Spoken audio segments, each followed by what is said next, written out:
Hello मेरे प्यारे प्यारे बच्चों, एक बार फिर से हमारे चैनल एडवांस स्टडी नेटवर्क में आप सबका स्वागत है, वेलकम है। बच्चों, आपको मालूम है कि हम लोग इस समय पर नीट जेई के लिए केमिस्ट्री लेक्चर ले रहे हैं और चैप्टर हम लोग पढ़ रहे हैं सॉल्यूशन। आपको मालूम है पिछले वीडियोस में हम लोग कई अलग अलग टॉपिक पर बड़ा लार्ज डिस्कशन कर चुके हैं और आज उसी सीरीज में नेक्स्ट वीडियो में आज के वीडियो में मैं एक नेक्स्ट टॉपिक जिसे हम मोलैलिटी बोलते हैं वो हम आपको पढ़ाने जा रहे हैं। मोलैलिटी टॉपिक भी पढ़ेंगे, हो सकता है टाइम बचा तो उसकी प्रॉब्लम्स के साथ मोल फ्रैक्शन और आगे की भी कुछ कॉन्सेंट्रेशन हम लोग देख सकते हैं। बच्चों, मेरा एम बस एक है कि हर कमज़ोर से कमज़ोर बच्चे को हमारी बात समझ में आना चाहिए। हर एक बच्चे को 100% क्लियर होना चाहिए। जे डबल ई नीट कई बार लोग हवा समझते हैं, बहुत सारे बच्चों को लेक्चर समझ में नहीं आते हैं, लेकिन मुझे उम्मीद है कि हम लोग जिस तरीके से इसे तैयार कर रहे हैं, टीच कर रहे हैं, आपको ज़रूर 100% एडवांटेज मिलेगा और आप अपने मिशन में सक्सेस होंगे। बच्चों, तो चलिए फिर देर नहीं करते हैं, अपना इंट्रो दे देता हूं। मैं डॉक्टर फिरोज शाह, आपका केमिस्ट्री ट्यूटर, और स्टार्ट करते हैं हम लोग आज का सुपर हिट लेक्चर।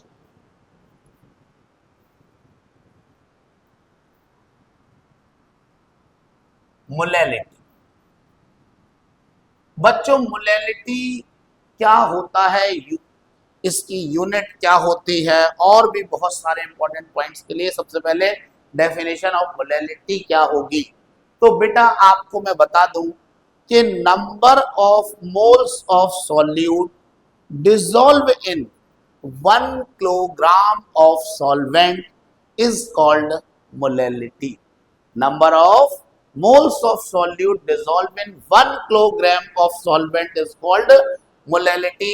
बच्चों, मोलैलिटी को हम स्मॉल m से डिनोट करते हैं और इसकी यूनिट होती है मोल पर किलोग्राम पर केजी। इसकी यूनिट है। अगर मैं आपसे कहूं what is the formula of molality, तो मोलैलिटी इज इक्वल टू होता है बेटा number of moles of solute upon mass of solvent in kilogram।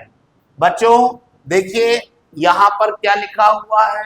Sir हमें तो कुछ दिख नहीं रहा और बहुत सारों को दिखने लगा है। यहां पर माना जाएगा बेटा 1, और डेफिनेशन इसी बेस पर मैंने डिस्क्राइब की थी और आप खुद बना सकते हैं। Number of moles of solute dissolve in 1 kilogram mass of solvent is called molality। Molality is denoted by small m, its unit is mole per kilogram। Clear? इतनी बात तो समझ में आ गई ना। बच्चों, मैं एक बात बताना चाहता हूं कि जो कॉन्सेंट्रेशन मेथड्स हैं उसमें मोलैलिटी को कंफर्टेबल नहीं माना जाता है। अरे सर ये क्या बात हुई, इसे कंफर्टेबल क्यों नहीं मानते हैं? बेटा बात यह है कि जो सॉल्यूशन होता है जनरली उसे मिलीलीटर या लीटर में लिया जाता है, लेकिन यहाँ पर हम देख रहे हैं कि जो यूज कर रहे हैं हम लोग सॉल्वेंट, उसको बेटा मास के टर्म में ले रहे हैं, तो ये थोड़ा सा प्रॉब्लमेटिक होता है। इसीलिए मोलैलिटी को उतना कंफर्टेबल नहीं माना गया है। तो बेटा चलिए अच्छी बात है। खैर, अब मैं आपको कुछ स्टार साइन पॉइंट बताने जा रहा हूँ।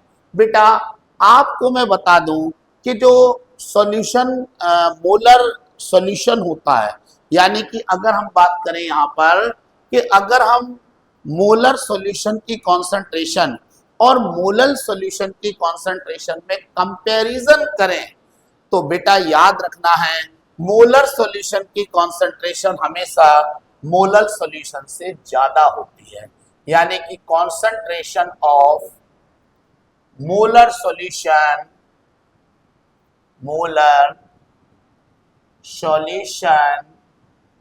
is more than concentration of molar solution. तो ये बड़ा इंपॉर्टेंट पॉइंट है बेटा कि जो मोलर सॉल्यूशन होते हैं उनकी कॉन्सेंट्रेशन मोलर सॉल्यूशन से हमेशा ज्यादा होती है। ये एक इंपॉर्टेंट पॉइंट हो गया हमारे लिए। बच्चों एक बात और बता दें कि जो डाइल्यूट सॉल्यूशन होते हैं ना, डाइल्यूट सॉल्यूशन, उनकी बेटा जो मोलैलिटी है वो मोलैलिटी के अप्रोक्स इक्वल होती है। तो आपको याद रखना है, for dilute solution molarity equal to molality. बेटा ये बात याद रखना, ये हमेशा नहीं पॉसिबल है, लेकिन जो काफी डाइल्यूट सॉल्यूशन है उनकी मोलैरिटी मोलैलिटी के अप्रोक्स इक्वल होती है। अब बेटा हम लोग नेक्स्ट बात पढ़ने जा रहे हैं।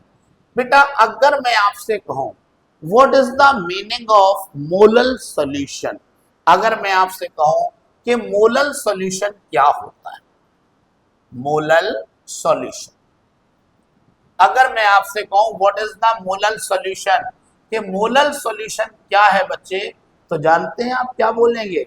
आप बोलेंगे कि जब 1 किलोग्राम ऑफ सॉल्वेंट में, 1 किलोग्राम ऑफ सॉल्वेंट को जानते हो आप 1000 ग्राम भी बोल सकते हैं, कि जब 1 किलोग्राम ऑफ सॉल्वेंट में 1 मोल ऑफ सॉल्यूट डिसॉल्व किया जाता है, then this solution is called molal solution. ठीक है ना? तो अगर कोई पूछेगा what is the molar solution, when 1 mole substance dissolve in 1 kilogram of solvent, it is called molar solution. बच्चे अगर मान लो कोई तुमसे कह दे what is the 2 molar solution, अरे वाह क्या बात है, मोलर सॉल्यूशन तो देख लिया। अब कोई कह दे what is the 2 molar solution, तो आप क्या बोलेंगे? आप बोलेंगे इसका मतलब क्या है 2 मोलर सॉल्यूशन का? इसका मतलब है बेटा कि 2 mole of solute dissolve in 1 kilogram of solvent, 2 mole of solute dissolve in 1 kilogram of solvent, then this solution is called molal solution. इसी तरीके से हम लोग और भी चीजें लिख सकते हैं। बेटा अब हम आपको आगे बताने जा रहे हैं नेक्स्ट और मोस्ट इंपॉर्टेंट पॉइंट। फिर से क्या आप जानते हैं बेटा, जैसे आपने मोलैरिटी नॉर्मेलिटी में देखा था कि इन पर टेम्परेचर का इफेक्ट पड़ रहा है, मोलैलिटी में क्या करेंगे? तो मैं आपको बता दूं कि जो मोलैलिटी होती है बेटा, मोलैलिटी पर टेम्परेचर का कोई इफेक्ट नहीं पड़ता है, नो इफेक्ट। अब आप पूछेंगे सर ऐसा क्यों है कि वहां तो पड़ रहा था इफेक्ट, इसमें नहीं पड़ रहा? बेटा याद रखो मेरी बात जो मैंने बार बार आपको बताया था कि टेम्परेचर का इफेक्ट उस कॉन्सेंट्रेशन पर पड़ेगा जो वॉल्यूम पर बेस्ड है, लेकिन जो मोलैलिटी है वो डेफिनेशन बता रही है कि इसमें देखो कहीं वॉल्यूम नहीं आ रहा है, इसमें मास ऑफ सॉल्वेंट का यूज हो रहा है। तो याद रखना है मास पर टेम्परेचर का कोई इफेक्ट नहीं पड़ता है, मास पर टेम्परेचर का कोई इफेक्ट नहीं पड़ेगा, इसीलिए मोलैलिटी पर भी टेम्परेचर का बेटा कोई इफेक्ट नहीं पड़ने वाला है। बात समझ में आई ना? कोई इफेक्ट नहीं पड़ेगा। अब बच्चों हम लोग आगे बढ़ने जा रहे हैं। अब कुछ मोलैलिटी के और फॉर्मूले देखें, जैसे हम लोग हर बार देखते आ रहे हैं नॉर्मेलिटी में, मोलैरिटी में, अब ऐसे ही मोलैलिटी के हम डिफरेंट टाइप ऑफ फॉर्मूले देख लेते हैं। बेटा एक फॉर्मूला तो यही है, m इज इक्वल टू क्या है बेटा, number of moles of solute upon mass of solvent in kilogram. बच्चों क्या आप जानते हैं number of moles of solute की जगह आप क्या लिख सकते हैं? आप लिख सकते हैं मास ऑफ सॉल्यूट अपॉन लिख सकते हैं मोलर मास ऑफ सॉल्यूट। तो बच्चों यहां पर हमने सेम यही काम किया कि number of moles of solute की जगह लिखा मास of solute upon molar mass of solute upon फिर आ जाएगा mass of solvent in kilogram. बहुत बढ़िया। तो बेटा इसको चेंज होगा स्टेप, तो जानते हो क्या मिलेगा? हमें मिलेगा मास of solute upon molar mass of solute into mass of solvent in kilogram. ये मिलेगा बेटा हमें सेकंड फॉर्मूला। तो फर्स्ट फॉर्मूला ये था, सेकंड फॉर्मूला ये मिल गया। मेरे प्यारे बच्चों, अगर हम चाहें तो मास ऑफ सॉल्वेंट जो किलोग्राम में है इसे हम ग्राम में लिख सकते हैं, और अगर इसे ग्राम में लिखेंगे ना तो आपको अपॉन में 1000 लाना पड़ेगा, क्योंकि ग्राम को किलोग्राम में कन्वर्ट करने के लिए 1000 से डिवाइड करते हैं ना। तो हम चाहें तो इस फॉर्मूले को ऐसे भी लिख सकते हैं। कैसे? हम लोग लिख सकते हैं mass of solute upon molar mass of solute into mass of solvent in gram. देखो हमने ग्राम कर दिया, और जैसे ही ग्राम किया तो यहाँ अपॉन में 1000 आ जाएगा। और आपको मालूम है बच्चों, ये 1000 पलट जाएगा, ऊपर पहुंचेगा, तो हमारे पास थर्ड फॉर्मूला आ जाएगा मोलैलिटी का। मोलैलिटी इज इक्वल टू हो जाएगा mass of solute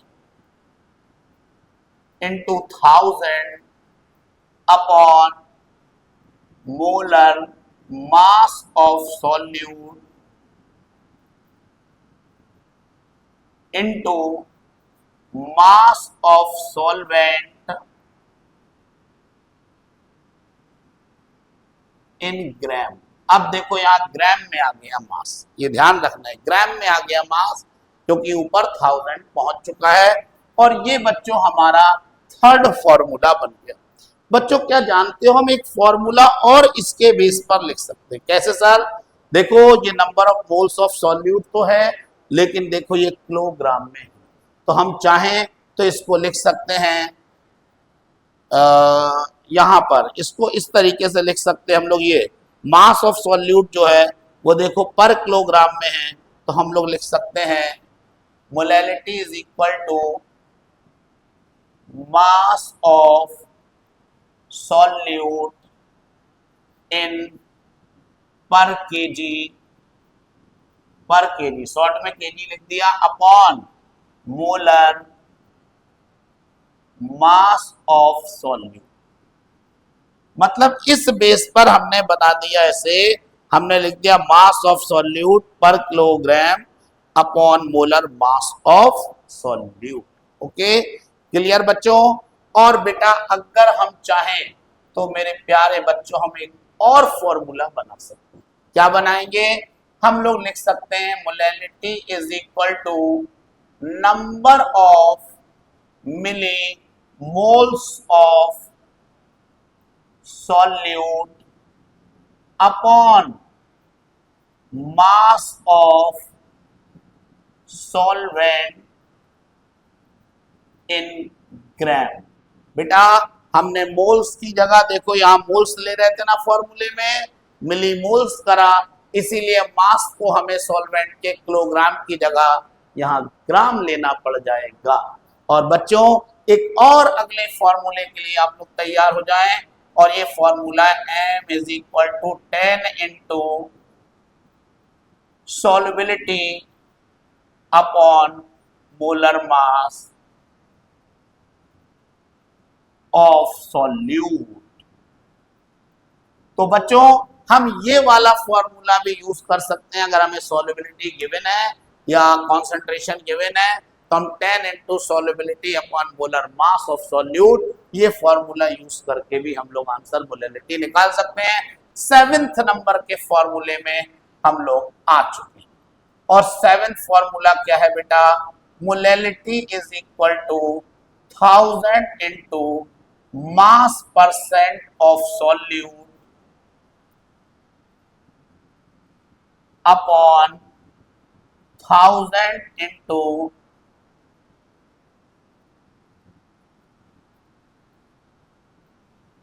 specific gravity minus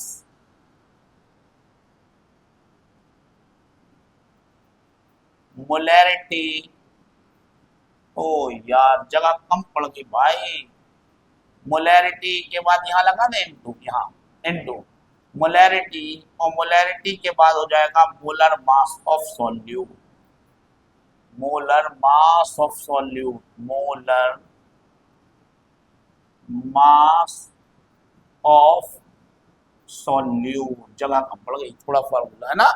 तो m इज इक्वल टू क्या बना, 1000 into mass percent of solute upon 1000 into specific gravity.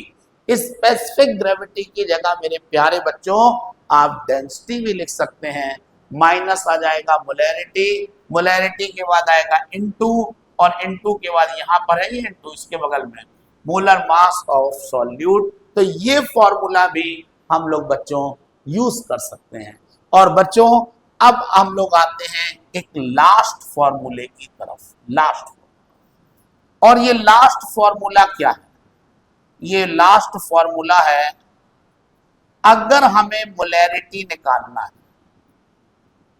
Molarity, sir अभी तो मोलैरिटी निकाल रहे थे, अरे तो अभी मोलैरिटी और मोलैरिटी में रिलेशन आया ना, ये मोलैरिटी और मोलैरिटी का रिलेशन है। अब अगर मान लीजिए हमें मोलैरिटी मोलैरिटी में रिलेशन निकालना है, तब हम क्या करेंगे, तब हम लोग लिखेंगे molarity is equal to, molarity is equal to molarity into density, density की जगह स्पेसिफिक ग्रेविटी लिख सकते हैं, अपॉन 1 अपॉन 1000, हाँ एक चीज और, यहाँ इंटू 1000 होना चाहिए, यहाँ आ जाएगा 1000 plus molarity into molar mass of solute, ये बन जाएगा बेटा फॉर्मूला। तो मोलैरिटी इज इक्वल टू, मेरे प्यारे बच्चों क्या दिख रहा है आपको, molarity is equal to molarity into density into 1000 upon 1000 plus molarity into molar mass of solute. तो ये हमारा लास्ट फॉर्मूला हो गया मोलैरिटी से रिलेटेड। तो क्या आपको समझ में आ गया? तो मैंने मोलैरिटी से रिलेटेड आपको कुछ इंपॉर्टेंट बातें बताई, कुछ इंपॉर्टेंट फॉर्मूलाज बताए। अब बेटा हमें कुछ न्यूमेरिकल्स प्रॉब्लम करना है बेटा, लेकिन न्यूमेरिकल प्रॉब्लम करने के लिए हमें ये वाला बोर्ड एक बार रब करना पड़ेगा। मैं चाहता हूं कि आप लोग स्क्रीनशॉट जरूर ले लें, ताकि घर पर आप बहुत प्यारे प्यारे नोट्स उनसे बनाएंगे। स्क्रीनशॉट ले लें आप।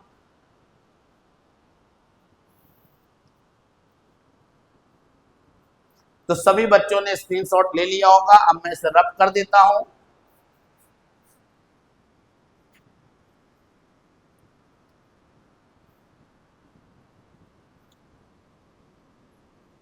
और ये हमारा बोर्ड क्लीन हो गया।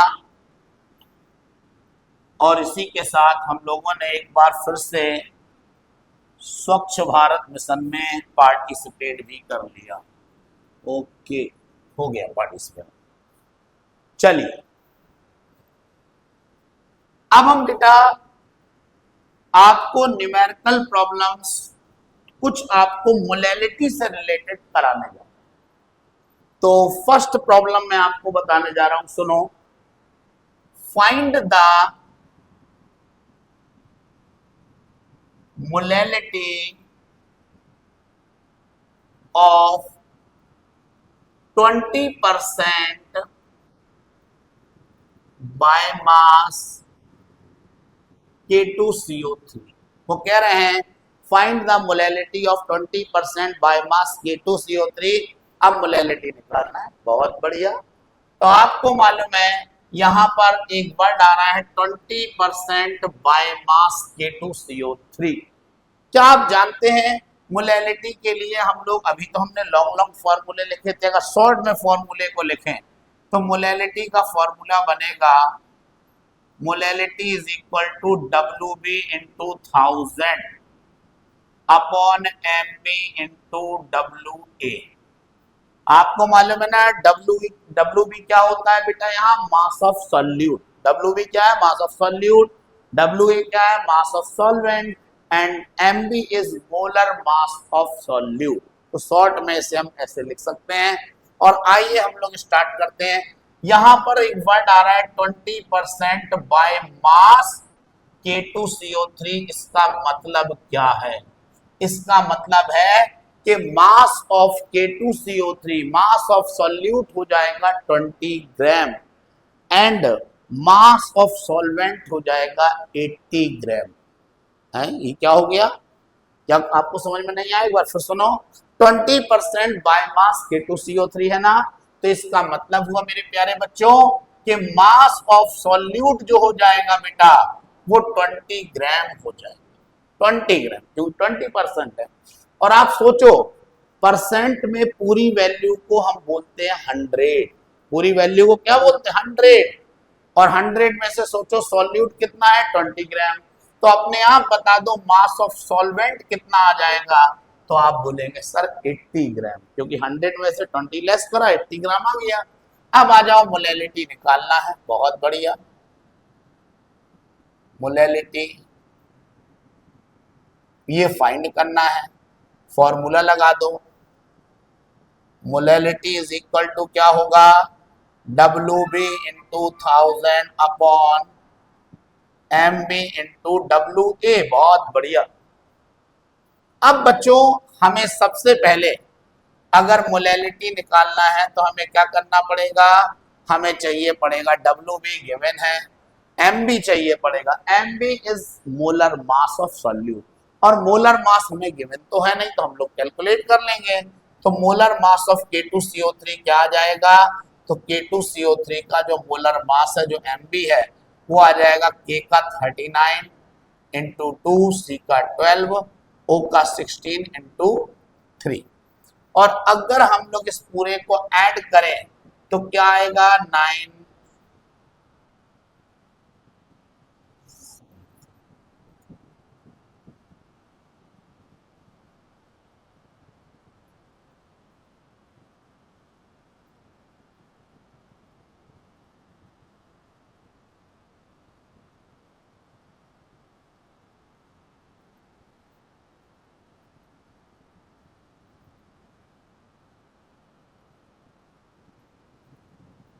वन 138 इसका आ रहा है molar mass.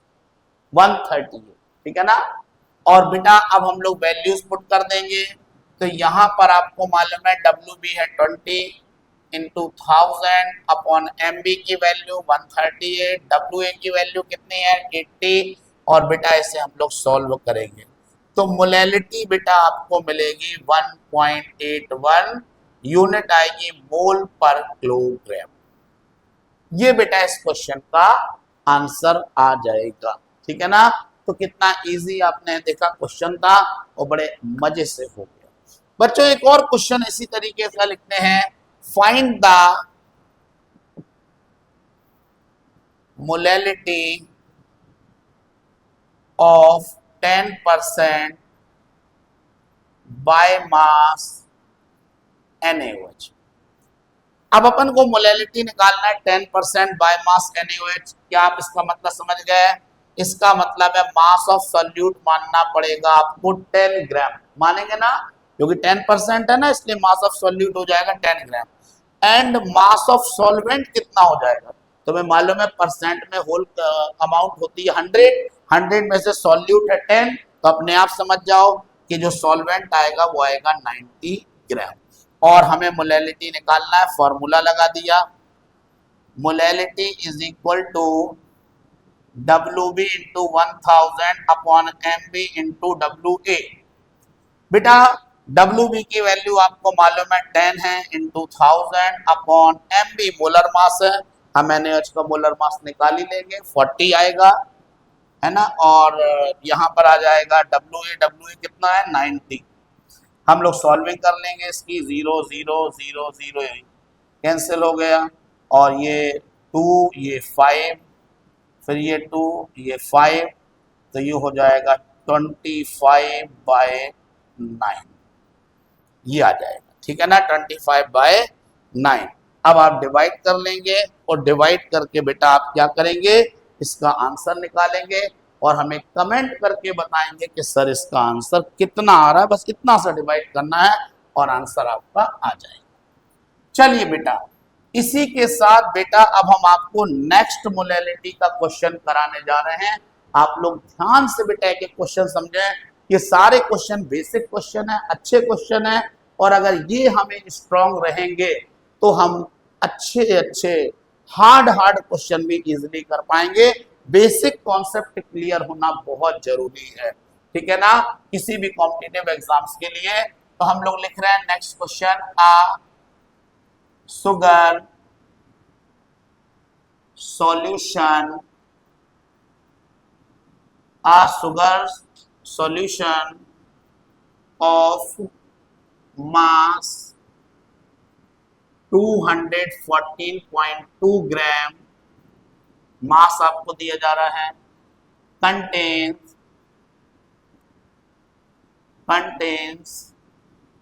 34.2 gram of sugar, है ना, sugar, calculate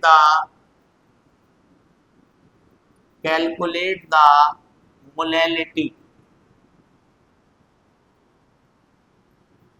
of solution।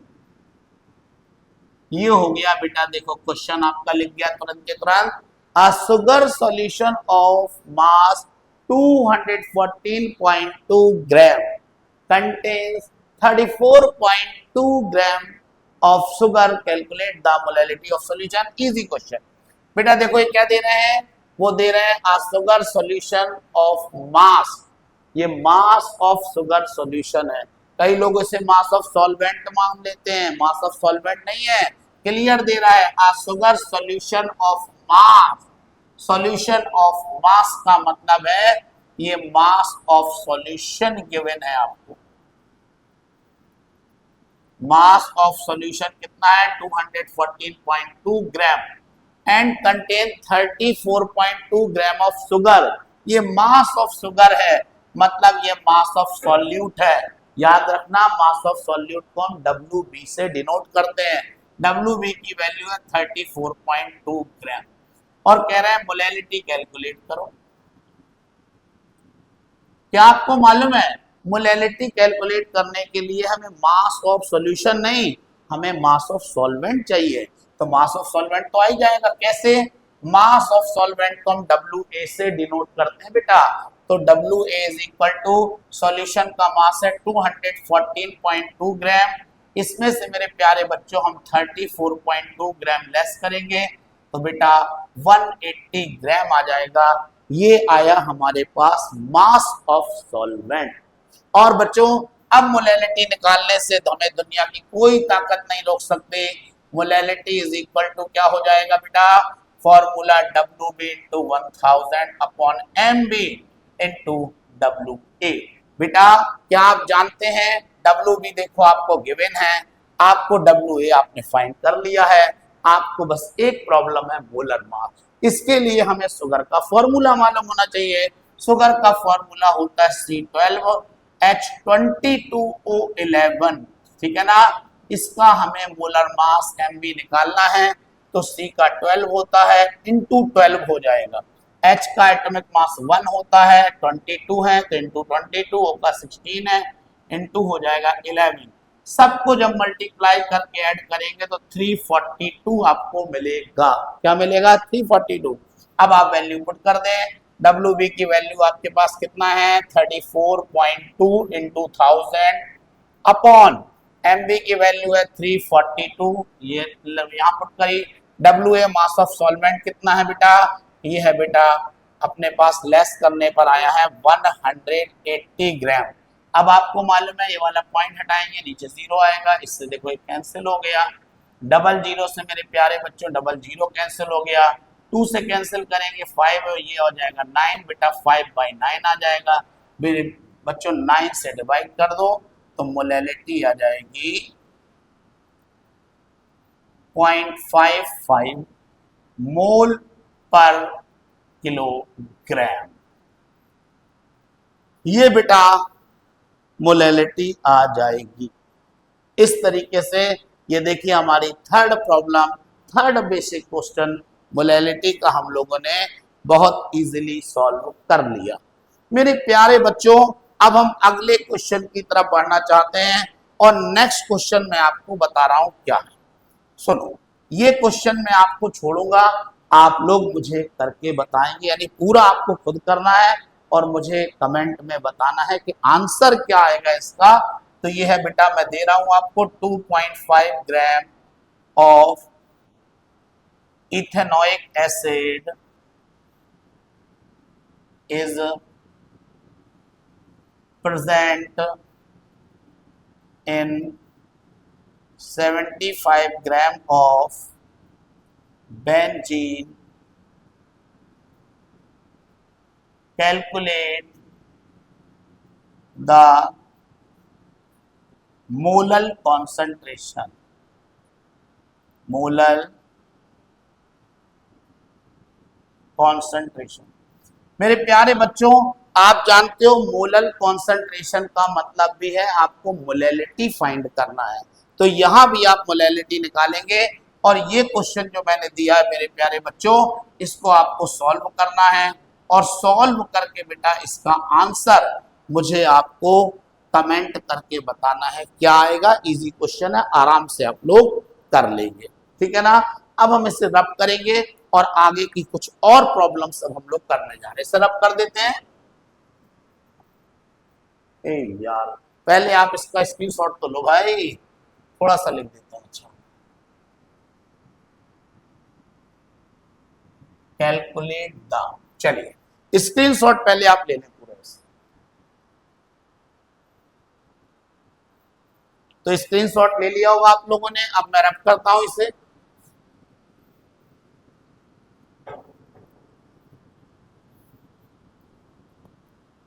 तो बेटा चाहे जेई हो चाहे नीट हो, बस इतना दिमाग में अपने रखो, अपना माइंड में इतना ध्यान रखना, अगर हमारा बेस क्लियर नहीं है, अगर हमारे बेसिक कॉन्सेप्ट अच्छे नहीं है, हम कोई कॉम्पिटिटिव एग्जाम कभी नहीं निकाल पाएंगे। लेकिन अगर हमारा बेसिक कॉन्सेप्ट क्लियर है, बहुत अच्छा है, तो याद रखना है हमारे लिए वो काम बहुत आसान हो जाता है। और मैं देखता हूं बच्चों अक्सर कि ज्यादातर बच्चों का बेसिक ही नहीं क्लियर है। अब वो हाई फाई क्वेश्चन करने लगते हैं डायरेक्ट, तो फिर वो उन्हें समझ में नहीं आते। अगर उनको मान लो कहीं से गूगल से उन्होंने फॉर्मूला वर्मूला निकाल लिया, कर लिया, सॉल्व कर लिया, तो उनका कॉन्सेप्ट ही नहीं क्लियर होता। अब ऐसे क्वेश्चन सॉल्व करने से कोई एडवांटेज नहीं है, क्योंकि अगर उस तरीके क्वेश्चन एडवांस एग्जाम में आ भी गया, फिर तो वही वाली बात है, लक बाई चांस, हो जाए तो हो गया, नहीं हुआ तो खत्म। चलिए कोई नहीं, अपन लोग तो खैर एक एक चीज पढ़ना है।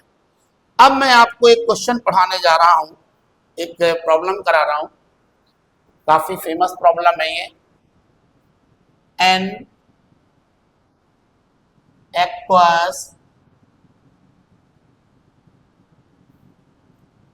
Aqueous solution of HCl is 38% by mass, ठीक है ना। 38% बाय मास आपको दे दिया गया, by mass, and its density 1.19 ग्राम पर मिलीलीटर, ये आपको डेंसिटी दे दी है ना। तो आगे कह रहे हैं calculate the normality comma molarity and molality of solution. ओ देख रहे हैं, पूरा कसर निकाल ली एक ही क्वेश्चन में। नॉर्मेलिटी भी निकालो, मोलैरिटी भी निकालो, मोलैरिटी भी निकालो, सारा क्वेश्चन इसी में लगा दिया पूरा दम। तो अब अपन को क्या करना है, an aqueous solution of HCl given है 38%। आपके पास बाय मास कॉन्सेंट्रेशन है, देखो 38% है बाय मास, और आपके पास देखो डेंसिटी भी गिवन है, और आपको मोलैरिटी मोलैलिटी नॉर्मेलिटी लगाना है। तुम याद करो, मैंने एक डायरेक्ट फॉर्मूला बताया था। किसी को याद आ रहा है डायरेक्ट फॉर्मूला? डायरेक्ट फॉर्मूला अगर याद आ रहा हो तो कमेंट करो जरा जल्दी से, क्या था वो फॉर्मूला?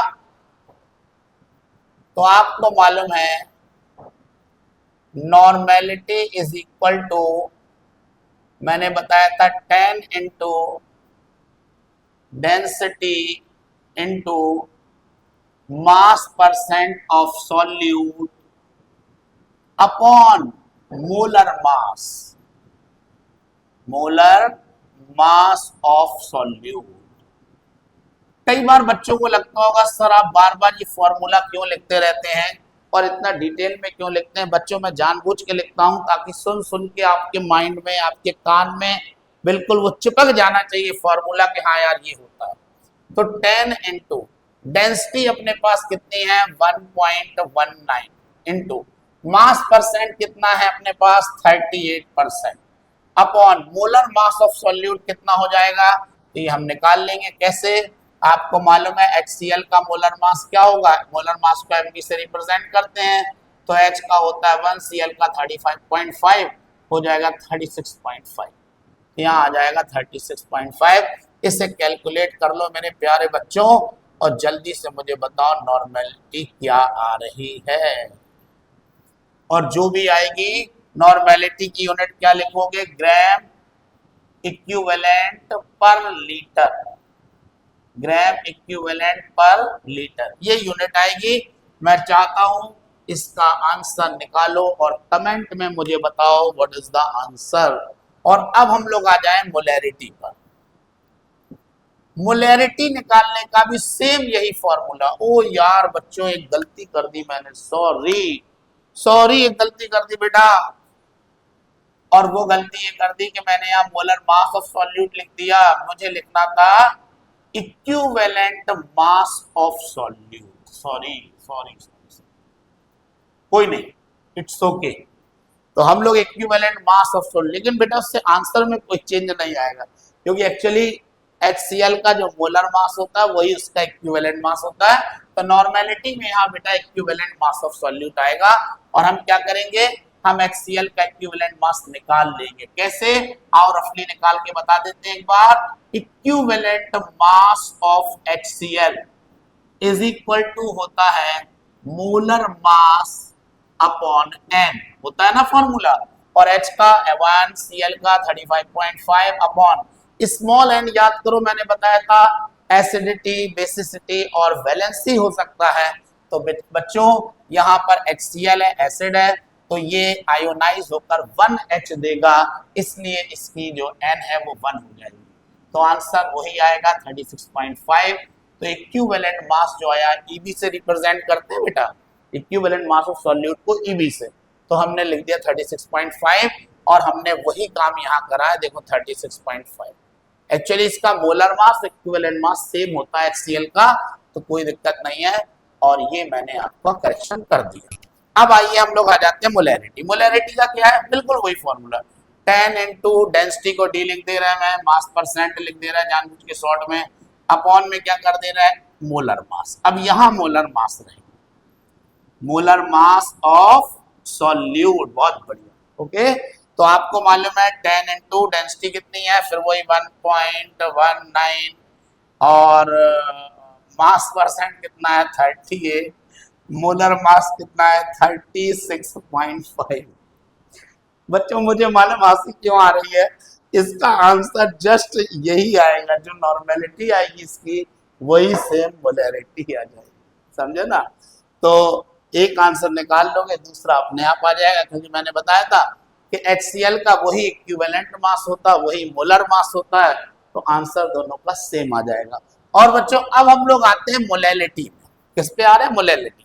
याद करो बच्चों, मोलैलिटी निकालने का फॉर्मूला क्या है, मोलैलिटी इज इक्वल टू होता है मेरे प्यारे बच्चों WB इंटू 1000 अपॉन EB, नहीं EB नहीं, अपॉन हो जाएगा बेटा MB इंटू WA, ये होगा बेटा, है ना। तो WB क्या होता है? मास of solute, WA mass of solvent, MB molar mass of solute. अब मेरे प्यारे बच्चों, अगर तुम्हें मोलैलिटी निकालना है ना, तो आपको पहले तो चाहिए पड़ेगा मास ऑफ सॉल्यूट। अब वो कितना है? तो बेटा हमारे पास वर्ड है 38% बाय मास। इसका मतलब है कि WB की वैल्यू आप 38 ग्राम कर लेंगे, क्योंकि 38% है ना। ध्यान करो, लास्ट क्वेश्चन में मैंने बताया था 38% है, तो इसे 38 ग्राम करेंगे। मास ऑफ सॉल्वेंट कितना आ जाएगा? तो बेटा होल वैल्यू होती है 100%, में पूरी वैल्यू को 100 बोलते हैं। 100 में से आप सॉल्यूट की क्वांटिटी लेस करो 38, तो बचेगा 62। तो ये आ जाएगा मास ऑफ सॉल्वेंट। समझ में आ गई ना ये कहां से आया? टोटल वैल्यू सॉल्यूशन की होती है 100%, में होल वैल्यू क्या है? 100 है। 100 में से बेटा मास ऑफ सॉल्यूट है 38, से लेस करा तो 62 हमारे पास आ जाएगा। ये सॉल्वेंट है।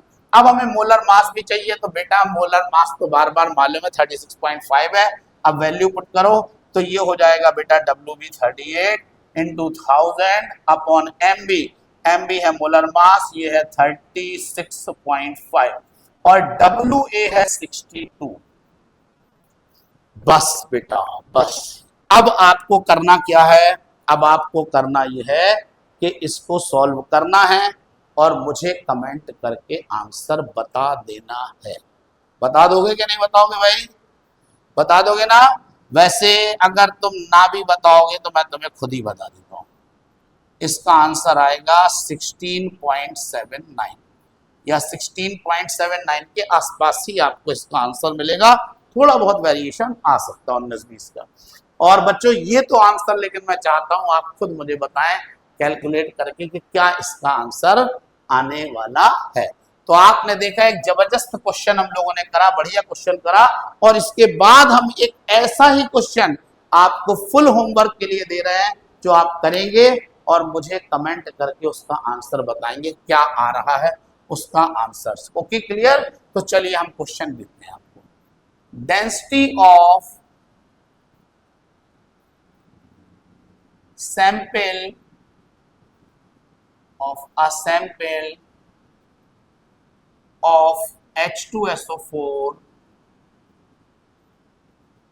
1.84 gram per ml and is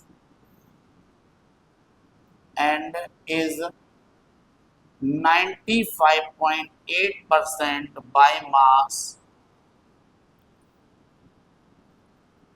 Calculate the normality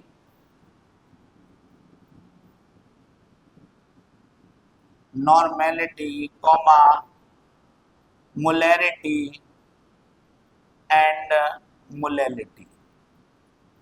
अब बहुत सारे बच्चे सोच रहे होंगे कि जैसे इस वाले क्वेश्चन में हो गया था कि मोलैरिटी भी वही आ गई थी, मोलैलिटी भी आ गई थी, सेम आ जाएगी। नहीं बेटा, इसमें H2SO4 है। H2SO4 का मोलर मास अलग होगा, इक्विवेलेंट मास अलग होगा, इसलिए इसके दोनों आंसर सेम नहीं आने वाले। ओके, तो आपको समझ में आ गई ना मेरी बात? तो चलिए हम लोग आगे बढ़ जाते हैं। तो ये क्वेश्चन आपको करके दिखाना है। ओके, करेंगे ना आप लोग? ओके, मैं समझ गया, आप लोग कर लेंगे। तो बच्चों इसके बाद मैं इसको रब करूंगा और गला सूख रहा है, मैं सोच रहा हूँ थोड़ा सा पानी पी के गले को तर कर लिया जाए।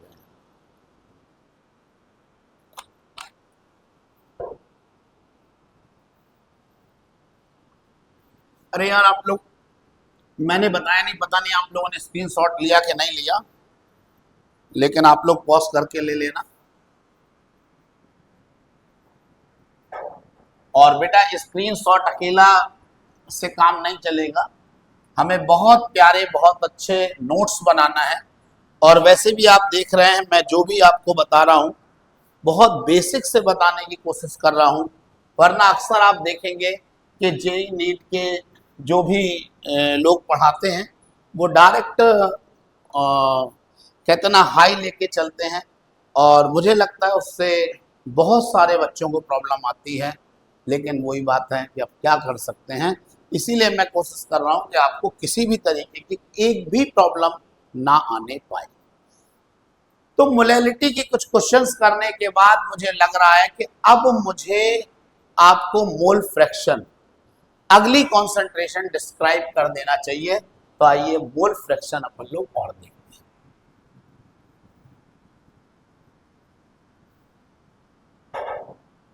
मोल फ्रैक्शन, मोल फ्रैक्शन का फॉर्मूला आप जानते हैं क्या होता है? मोल फ्रैक्शन के दो फॉर्मूले आप बना सकते हैं, एक तो सॉल्यूट का, एक सॉल्वेंट का। मोल fraction of solute, mole fraction of solute is equal to moles of solute upon moles of solvent plus moles of solute। मतलब आपको जिसका भी मोल फ्रैक्शन निकालना हो, चाहे सॉल्यूट का चाहे सॉल्वेंट का, पहले आप उसके मोल्स लिखेंगे, फिर अपॉन में बेटा आपको टोटल मोल्स लिख देना है। ऐसे ही हम लोग दूसरा फॉर्मूला लिख सकते हैं, mole fraction of solvent is equal to moles of solvent upon moles of solvent plus moles of solute। ये हो गया बेटा। क्या आप जानते हैं मोल्स ऑफ, अगर हम लोग डेफिनेशन लिखना चाहें इसकी मोल फ्रैक्शन की तो क्या बनेगी? हम लोग देख रहे हैं बेटा ये अपॉन में है तो आप इसे बोल सकते हैं रेशियो। तो ratio of moles of solute और मोल्स ऑफ सॉल्वेंट, दोनों में से कोई भी ले सकते हैं, चाहे सॉल्यूट ले लें चाहे सॉल्वेंट, इसीलिए और लगा रहे हैं। तो ratio of the moles of solute और moles of solvent to the total moles of solution, total moles of solution. देखिए टोटल मोल्स हो गया ना, सॉल्वेंट और सॉल्यूट के मोल को ऐड करोगे तो सॉल्यूशन के टोटल मोल बन जाएंगे। Total mole of solution is called mole fraction. तो इजी डेफिनेशन है ना कि ratio of the moles of solute और moles of solvent and total moles of the solution is called mole fraction। मेरे प्यारे बच्चों याद रखना, मोल फ्रैक्शन की कोई यूनिट नहीं होती। क्यों नहीं होती? ऊपर भी मोल है नीचे भी मोल है, कैंसिल हो जाते हैं। तो मोल फ्रैक्शन की याद रखना है, कोई यूनिट नहीं होती है तो नो यूनिट, ठीक है ना, नो यूनिट। आगे मैं आपको बता दूं बेटा मोल फ्रैक्शन के बारे में। बेटा मोल फ्रैक्शन जो होता है, किसी भी सॉल्यूशन का मोल फ्रैक्शन हमेशा 1 होता है। इसका मतलब क्या है?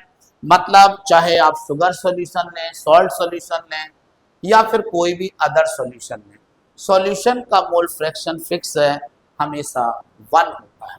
मतलब आप लिख सकते हैं XA plus XB plus XC, मतलब कुछ भी हो, कितने भी कंपोनेंट तो सबका मोल फ्रैक्शन फाइनली मिलाकर 1 आएगा। समझा ना? अगर इसके आगे भी कुछ है ना, plus dot dot dot dot कर दे इक्वल टू 1, ठीक है। तो याद रखना सॉल्यूशन का मोल फ्रैक्शन हमेशा 1 होता है, ठीक है। और एक बात और बड़ी इंपॉर्टेंट कि मोल फ्रैक्शन पर टेम्परेचर का क्या इफेक्ट पड़ता है, ये तो आप सब में पढ़ रहे हैं ना, तो इस पर क्या इफेक्ट पड़ेगा? तो मेरे प्यारे बच्चों मोल फ्रैक्शन पर टेम्परेचर का कोई इफेक्ट नहीं पड़ेगा। वाई? अरे भाई मैं बार बार बता रहा हूं कि टेम्परेचर का इफेक्ट उन पर पड़ता है जो कॉन्सेंट्रेशन सॉल्यूशन पर बेस्ड होती हैं। यहाँ पर सॉल्यूशन की बात नहीं चल रही। अब वो कैसा सॉल्यूशन तो हो रहा, आप बोलना सॉल्यूशन नहीं बेटा, एक्चुअली यहाँ पर मोल्स की बात चल रही है। यानी जो सॉल्यूशन है वो ml में नहीं लिया जा रहा, वॉल्यूम के टर्म में नहीं लिया जा रहा है, ठीक है ना। तो ये जो मोल्स होते हैं इन्हें मास के टर्म में ही मानते हैं अपन लोग, इसीलिए बेटा इस पर भी टेम्परेचर का कोई इफेक्ट नहीं पड़ेगा, no effect of temperature, no effect of temperature, कोई इफेक्ट नहीं। और मोल फ्रैक्शन को याद रखना है, हम लोग शॉर्ट में एक्स बोल देते हैं, वैसे एक्स नहीं है लेकिन एक्स जैसा है तो एक्स से रिप्रेजेंट करते हैं। Mole fraction of x solute को हम शॉर्ट में एक्स बी कहते हैं, तो x b is equal to moles of solute को हम चाहे तो एन बी लिख दें अपॉन मोल्स ऑफ सॉल्वेंट को हम एन ए लिख देंगे और फिर मोल्स ऑफ सॉल्यूट को एन बी कर देंगे। तो देखो बेटा, यही जो लंबा चौड़ा फॉर्मूला था बेचारा शॉर्ट में सिकुड़ गया बिल्कुल, और क्या हो गया श्रिंक होके x b is equal to n b upon n a plus n B.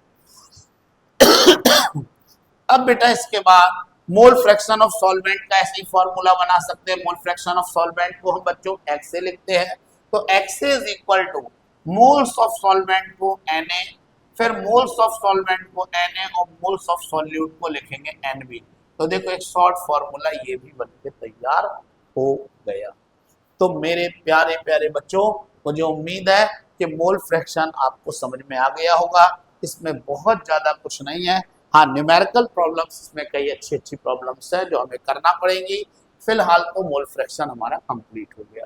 मेरे प्यारे बच्चों, अब मोल फ्रैक्शन कंप्लीट करने के बाद हम आपको बता देते हैं mass fraction. What is the mass fraction? Mass fraction, mass fraction क्या होता है? फिर वही कहानी, मास फ्रैक्शन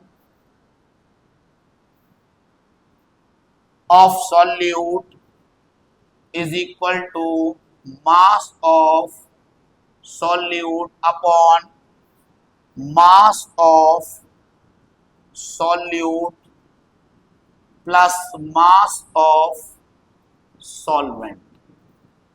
ये मास फ्रैक्शन का फॉर्मूला। और ऐसे ही लिख सकते हो mass fraction of solvent is equal to mass of solvent upon mass of solvent plus mass of solute। ये हो गया बेटा। तो अगर कोई पूछेगा मास फ्रैक्शन क्या है, तो डेफिनेशन तो वैसे कोई पूछता ही नहीं है, पूछ ले तो आप बता दोगे कि ratio of the mass of solute and total mass of solution, ratio of the mass of solvent upon total mass of solution is called mass fraction। ऐसे ही बेटा एक वर्ड होता है वॉल्यूम फ्रैक्शन। क्या होता है बेटा? Volume fraction. वॉल्यूम फ्रैक्शन क्या हो जाएगा?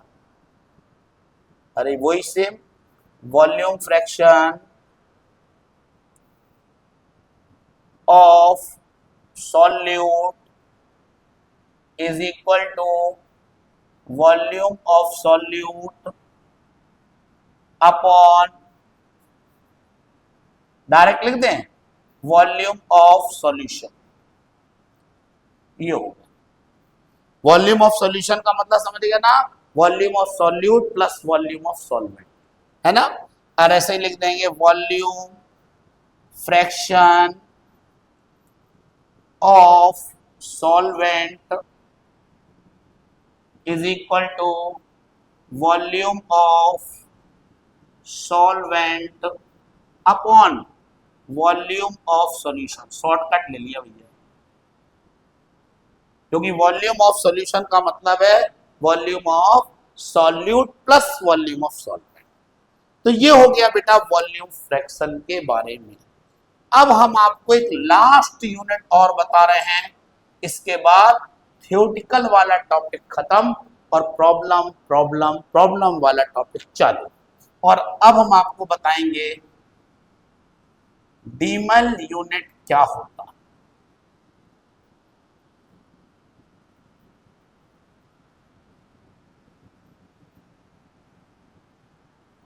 Unit, UNIT, unit, okay. डीमेल यूनिट क्या होता? तो 0 डिग्री सेंटीग्रेड पर, बच्चे सुन लेना, डीमेल यूनिट 0 डिग्री सेंटीग्रेड पर टेम्परेचर है कितना? 0 डिग्री सेंटीग्रेड। तो 0 डिग्री सेंटीग्रेड पर जब 1 मोल सॉल्यूट 1 लीटर सॉल्यूशन में डिसॉल्व किया जाता है, then it is called demal unit. तो डीमेल यूनिट क्या होता है कि at 0 degree centigrade when 1 mole of solute dissolve in 1 liter of solution is called Demal unit. Demal unit. तो याद रखना at 0 degree centigrade when 1 mole of solute dissolve in 1 mole of solution 1 litre of solution is called demal unit. या ऐसे को हम लोग ये भी कह सकते हैं कि जब मोलैरिटी को 0 डिग्री सेंटीग्रेड पर मेजर किया जाता है, then it is called demal unit. जब मोलैरिटी को, दूसरे वर्ड्स में हम लोग बोल सकते हैं कि जब मोलैरिटी को हम लोग 0 डिग्री सेंटीग्रेड पर मेजर करते हैं, then it is called demal unit. Okay, तो मुझे लगता है मेरे प्यारे बच्चों, अब मुझे ये वाला वीडियो स्टॉप कर देना चाहिए और प्रॉब्लम्स के लिए एक अलग वीडियो, इसके आगे का वीडियो आना चाहिए जिसमें प्रॉब्लम ढेर सारी प्रॉब्लम्स हम लोग करेंगे। मेरे प्यारे बच्चों, आप लोग इसका स्क्रीनशॉट जरूर ले लें। नोट्स बेटा बच्चों जरूर बनाना है, उसमें लापरवाही नहीं होना चाहिए। और मेरे प्यारे बच्चों, मुझे उम्मीद है आज की क्लास आपको अच्छी लगी होगी, समझ में आई होगी। और अगर कोई प्रॉब्लम हो तो आप मुझे कमेंट करके बता सकते हैं वो प्रॉब्लम, मैं कोशिश करूंगा कि उसको दूर कर पाऊं। साथ में मेरे प्यारे बच्चों, हो सकता है आप में से कई बच्चों को मेरी स्पीड अगर धीमी लग रही हो कि मैं धीमी स्पीड से पढ़ा रहा हूं, तो वो मेरा पर्पस है कि हर एक बच्चे तक मेरी बात ठीक तरीके से प्रॉपरली पहुंच पाए। लेकिन अगर आपको फिर भी लगता है स्लो स्पीड हो रही है, तो आप 2x पर वॉल्यूम को बढ़ाकर आप इसको वीडियो को देख लेंगे, तो आधे टाइम में ही आप फ्री हो जाएंगे। ओके, आज की क्लास को ही स्टॉप करते हैं। जय हिंद।